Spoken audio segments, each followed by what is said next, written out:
celestial vocal harmony, acoustic music, blissful Native American music, and metallophone.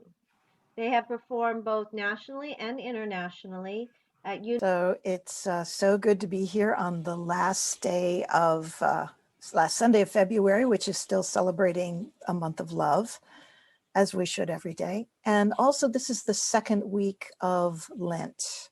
And the work that we've been working with Unity is from this pamphlet called Release and Renew. And traditionally, Lent is a time of preparation. It's usually 40 days from the beginning of Lent to the time of resurrection. And metaphysically, the number 40 represents as long as it will take to complete something. And so it's not necessarily exactly 40 days, but that is always a symbolic thing of whether you hear Moses in the desert or Elijah praying and fasting before he spoke to God, or Jesus spending 40 days in the wilderness, or before he began his ministry, or 40 days in preparation before the beginning of Holy Week. So this is for when Jesus went into the wilderness in this 40 days, it was a time of preparation to develop a deeper understanding so that he could have union and know and demonstrate union with God. In Keep a True Lent, they say that Lent is a time of going apart from the world, cleansing, and keeping our mind of the things of spirit, that this is a time of saturating ourselves with what is of the higher realm, the higher order of thinking. For me, growing up as a Catholic, Lent was always about what do we give up? You know, whether it was giving up chocolate or for my older brother, it was giving up swear words.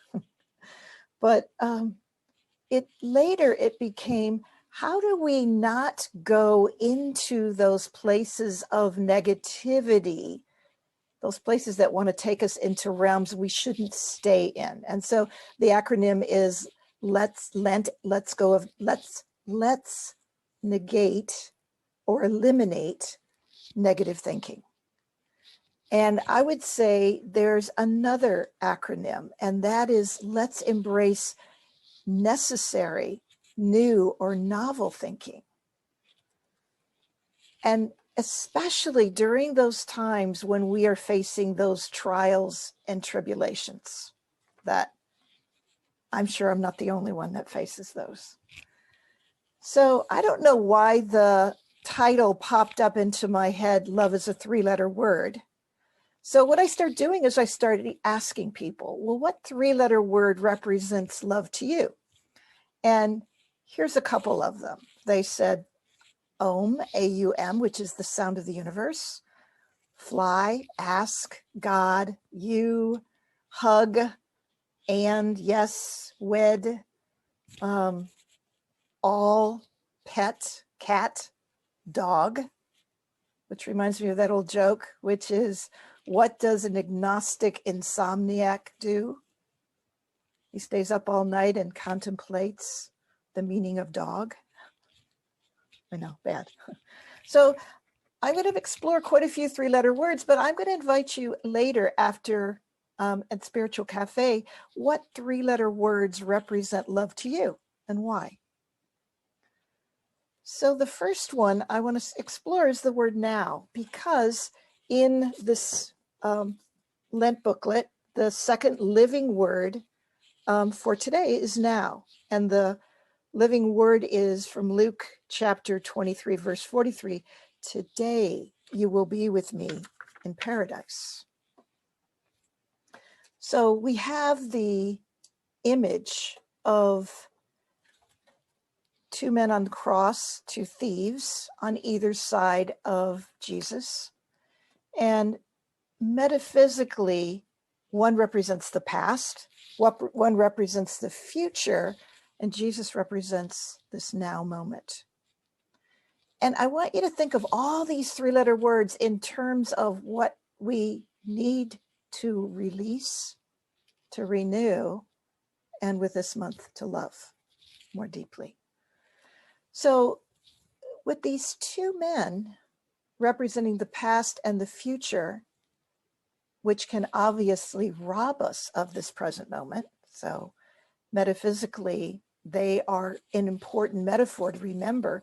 One of them turns to Jesus and says, if you're the king of the Jews, why don't you save yourself and save us? And he curses him. And the other man to the right, who represents the future, says, we've deserved our just for what we've done, but this man is innocent. And then he makes a request of Jesus. He says, Lord, remember me when you are in your kingdom. And Jesus' response to him is, truly I say to you, today you are with me in paradise.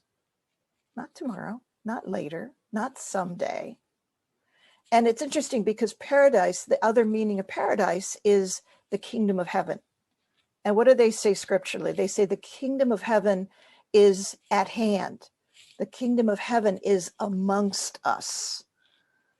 It is available to us right here, right now, where the potency of love is.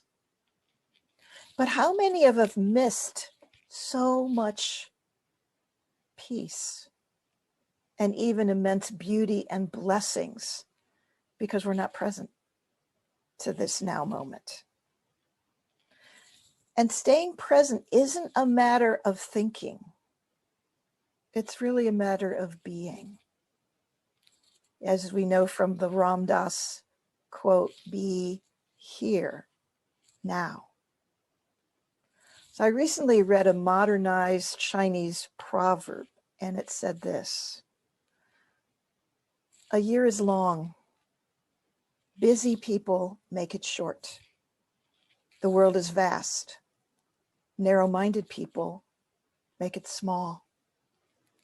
Nature is full of so many beautiful things. Worriers do not see their beauty and a whole lot more. And in 2 Corinthians chapter 6, verse 2, it says, now is the accepted time. Now is the day of salvation. So another three-letter word that came to mind is the word let. We all know the Beatles song, Let It Be. Speaking words of wisdom, let it be. But how often is it hard to just let things be? How often do we just sort of push up against what is happening with a big no, or this can't be happening, or I don't want this in our lives right now? And that's what the ego wants. The ego wants what it wants, and when it can't get what it wants, it'll either lash inwardly or it'll lash out. And what's good to know is that we can make another choice. We can mind our mind like a gold mine. But when those thoughts keep kind of being constantly at us, how do we work with these persistent thoughts?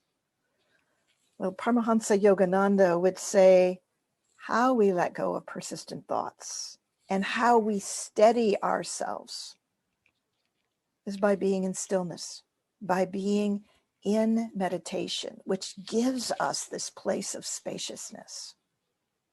Just before this talk, I just set my timer for 2 minutes. And it was amazing how luxurious those 2 minutes were to give space to that busy mind. And it actually starts to develop a muscle. Meditation helps us disengage and sort of loosen the grip of our conditioning. When those storms of the mind happen, it calms us. And then it helps give us a larger view. and reconnect us to what's really important. So I would invite you this week to take time out, whether it's 2 minutes in silence, whether it's staring out the window, going for a walk, spending in time in nature, which always restores us, listening to beautiful music, as we're about to hear. But rest in stillness.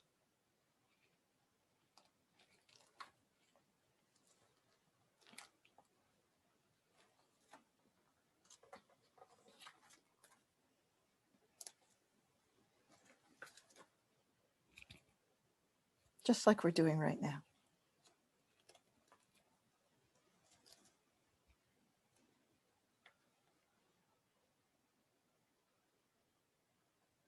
That's how we can turn to the dragon that wants to choose fear instead of love and have some strength to face it.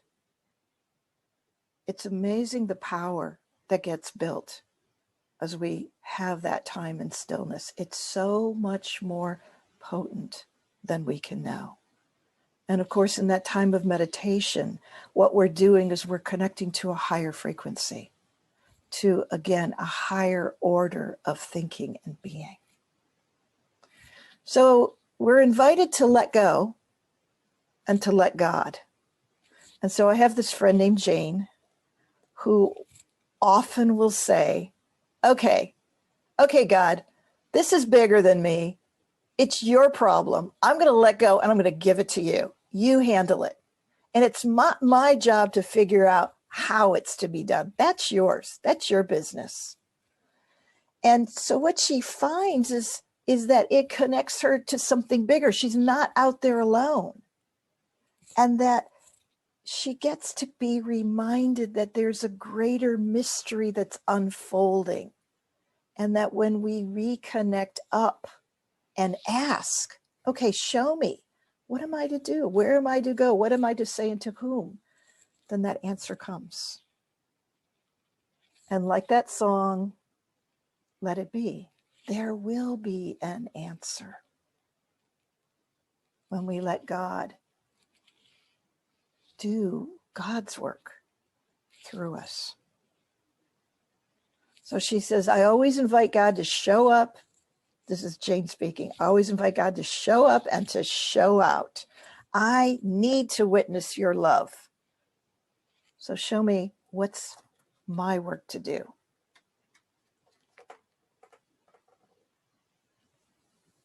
There's another way of working with the word let. Another way to work with what is eternal and what is spacious. And that is let it flow. So Esther Hicks talks about, we all know the song growing up as a kid, row, row, row your boat gently down the stream, merrily. Life is but a dream.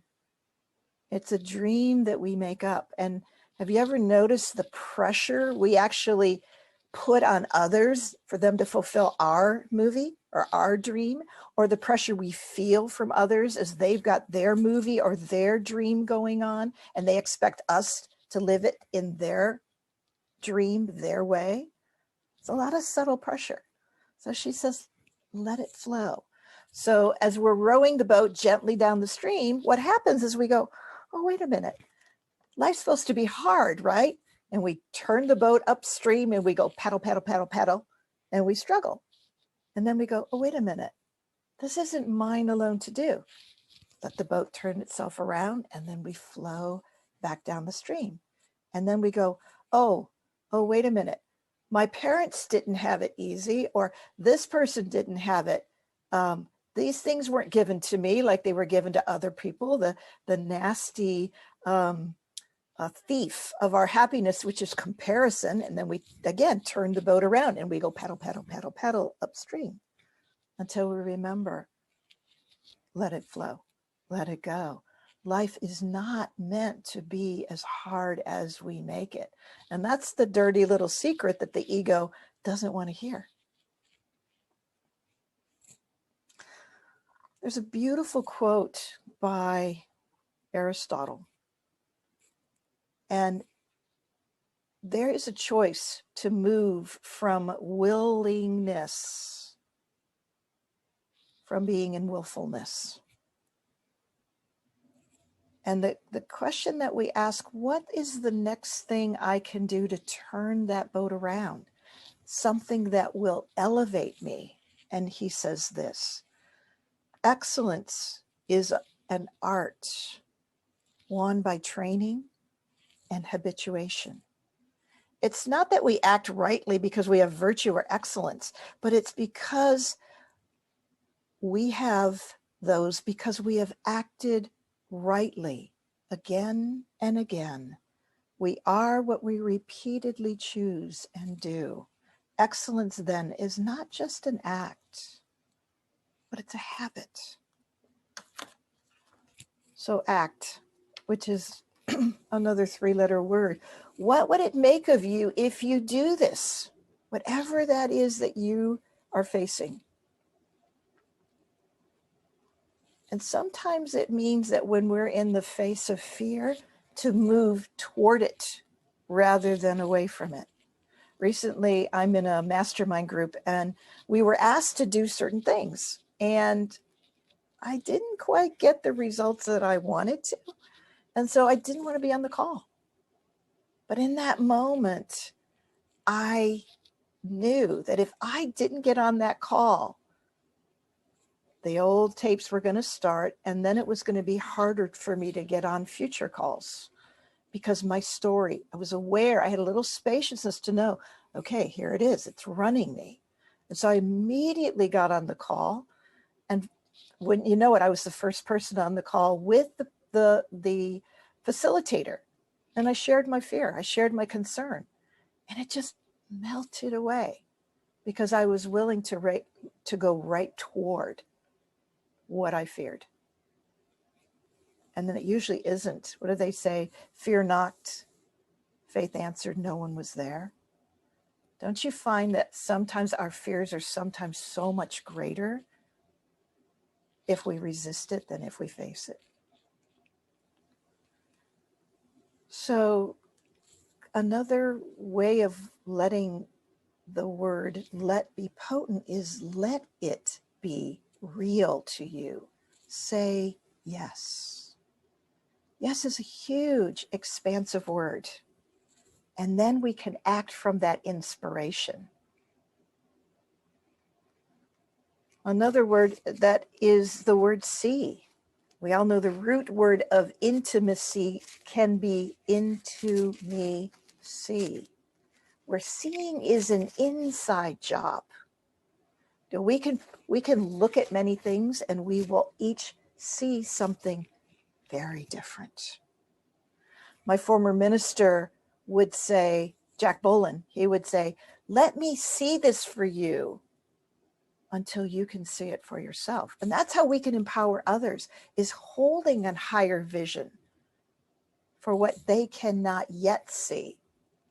One of the women in my mastermind group was having a struggle with the word believing and faith. And she said, God, give me a sign. She was driving. And she was following this car for a while. All of a sudden she noticed that the license plate right in front of her said the word believe. She had been driving and hadn't seen it. All of a sudden it was right there. Oh, there's my sign. And then suddenly another car cut in front of her. So there was a car in between her and that other car that had that license plate. So she said, even though I can't now see it, I know it's there. And they say seeing often in the invisible realm is more potent than what we see in our hand. Because we all know that things move from what is yet unmanifest first before we can actually see it visible here. That kind of seeing is where our potency is. Even the word imagination, image in the nation of our internal creating. As we image it, what I hold here, what I see here, I eventually hold here. And the mystery isn't linear. It will show up in its own perfect way. And there's a law in religious science called mental equivalent, but basically means you get what you expect. And God within cannot give you what you deny yourself, but God can give you whatever you accept for yourself. What are you willing to accept that you haven't yet fully accepted for yourself? How good are you willing to have? How much good? And then make it even more than that. Each day, keep increasing that. So there's a beautiful invitation from Notes from the Universe, and it says this: try pretending that all you now believe to be real isn't, and that all you wish to be real is, even for just a few minutes a day. And then try acting from a word here, a sentence there, a little demonstration there, even if it starts just in private. But before long, you won't even remember what you used to believe was real or just a dream, because you already start to believe and accept it and see it now. And then this is the universe talking. I'm pretending you already do this stuff whenever you want to change.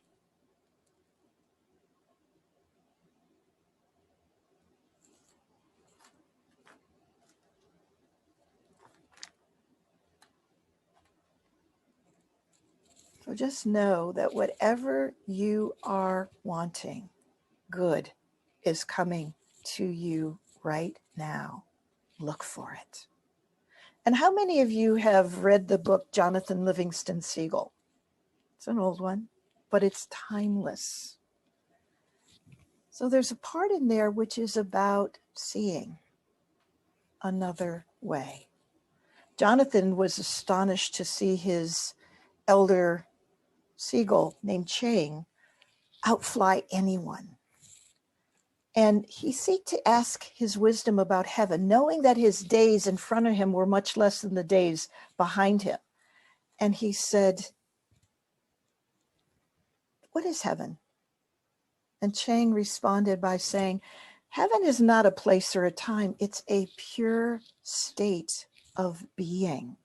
You will touch heaven not as a perfect speed of flight.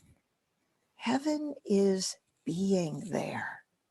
You can go anywhere and any when. To fly as fast as thought, begin by knowing you have already arrived. You're not trapped from within a limited form. Our true nature lives as perfection, all at once, across space and time." So he said, forget about having belief that you can fly. Understand flying. And then he invited him to try it again. To understand, know that I am perfect. Know that I am unlimited. And he says it always works when you know what you are doing. So again, he said, well, how do I get from here to there? He said, let it happen. Just be it. Be there. The gull, the seagull, the being can fly farthest who sees. Can fly furthest who sees the highest. He said, we can fly into the past or into the future, but the most powerful fun we can have is knowing and mastering the meaning of kindness and love in this now moment. He says, break out of our limiting understanding of love. The last words he heard him say is, keep working on love. That's where the answers lie. That's where you get to understand your nature of pure being. And the three-letter word for love of course, is God. That's the total essence of everything it is, never separate from love. In whatever we're facing, we can ask God, good, to be in the center of our relationships, to be in the center of our finances, our health, our purpose, and to ask God to do for us through us, what we can't do or seemingly know for ourselves. Because you are the point of expression in which the universe moves through. Highly unique, highly specific through your specific talent, but from that one source. And of course, the word joy. What do they say in Scripture? Make a joyful noise unto the Lord. What is that? That's a vibration. That's a frequency. That when we are inside us, nothing is impossible to us. And it's not a fleeting thing like happiness when you have some ice cream and you get the endorphin rush. It's something that's lasting because what we're doing is enjoy. That we don't let anything stop us from loving. If we could imagine that what we love was on the other side of a mountain and we had to get to it, it would be no matter of time and no matter of effort that would stop us. So what is that joy for you? Is it peace of mind? Is it deepening a precious relationship? Is it beginning what you know you are here to do, or not giving up? And know that our neutral universe responds lovingly, whether we choose to be in joy or not. But when we do, it gives our wings flight. When we praise, we are inside that vibration of joy. And what we will discover again and again is how magnetic it is and how it brings all that we desire to us. And the last 3-letter word I'm going to talk about is the word one. All of these have been pointing back, whether it's letting, whether it is the word now, it's saying that we are not separate. If we were to take a hologram, an image of a hologram, we were to cut a piece of it, and we were to look at that piece, the entirety of that whole picture would be in that one piece. And that's us. We think we're this separate wave from the ocean, or we're an individual finger, not part of the hand of God. But it's one, teaching one, reaching one from the one. Our one true nature lives as perfection across all time, being that oneness. Love gives of itself to itself in this now potent moment where oneness flows through from us, this oneness of being. So on this last day of love, in the second week of Lent, in preparation for our demonstration, I would invite you this week to discern that words spoken from the mind are heard by the ears, but words spoken from the heart are received by the heart. So simple 3-letter words. Let's now see God in joy, in oneness. Let's release the illusion that we're separate by knowing, by taking that time in stillness, by looking for the beauty, by praising,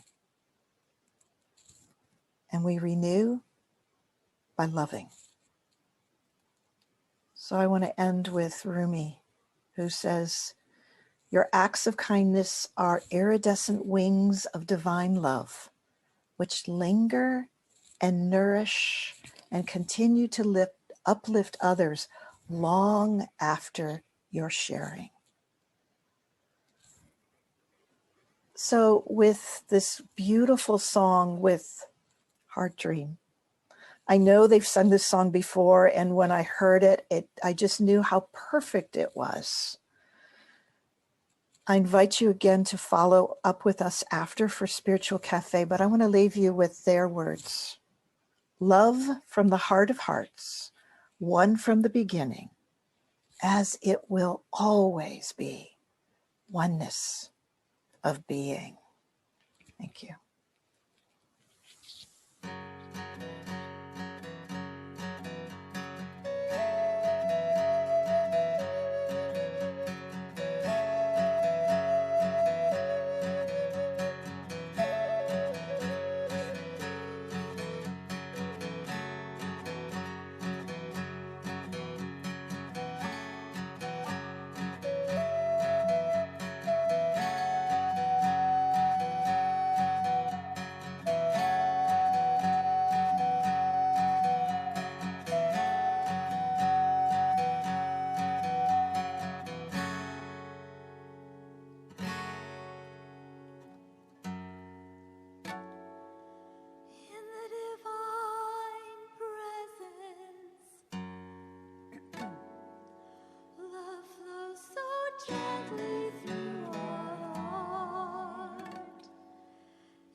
Will always be all one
Thank you so much for blessing us today.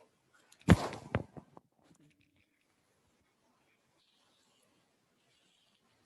there something else you want to add, Susan? Thank you, Dr. Gail. Thank you, Mirabai and Steve. We are going to be moving into our spiritual cafe, so stay tuned. I'm going to turn off the recording.